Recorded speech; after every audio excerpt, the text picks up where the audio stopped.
Hi friend, সবাইকে শুভ সন্ধ্যা।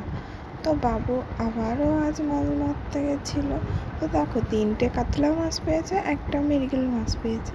তো মৃগেল মাছটা 1 থেকে 1.5 কিলো ওয়েট হবে, আর এই মাছগুলো 700-800 করে ওয়েট হবে। কি দারুণ দেখতে না, কলকাতার বুকে থেকে ছিপে করে মাছ ধরা, কি মজার ব্যাপার, তাই না?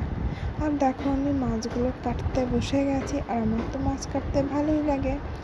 আর এই দেখো, আমি কিন্তু আঁশটা ছাড়িয়ে নিচ্ছি চামচ দিয়ে, না হলে বটি দিয়ে ছাড়াতে ছাড়াতে অনেক টাইম লেগে যাবে। আর এত ভারী মাছগুলো যে আমি চাকিয়ে আঁশ ছাড়াতে কষ্ট বলতে হাত ব্যথা করছে। খেতে গেলে তো কষ্ট করতেই হবে, তাই না? আর এখানে দেখো, আমার কিন্তু মাছগুলো কাটতে বেশ মজাই লাগছিল। অনেকদিন মাছ কাটা হয় না, তার জন্য বেশ ভালোই লাগছিলো। আর মাছগুলো তো অনেক বড় বড় ছিল, আর মাছের পিসগুলো এত ছোট ছোট করেছি, সবাই হেসে পাগল হয়ে যাচ্ছে, বলছে এত বড় বড় করে কেটেছো, তোমার হাত কেটে যায়নি তো? সবাই অবাক হয়ে যাচ্ছে, বলছে সত্যি মাছ কাটা, তুমি যে এই মাছ কাটা কোথায় শিখেছো বলে সবাই আমাকে নিয়ে একই করছে।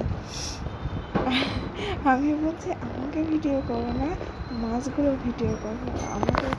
এখানে এই মাছগুলো কিন্তু আমার 5টা ভাগ হবে, কারণ ওরা 5জন মিলে মারছিল।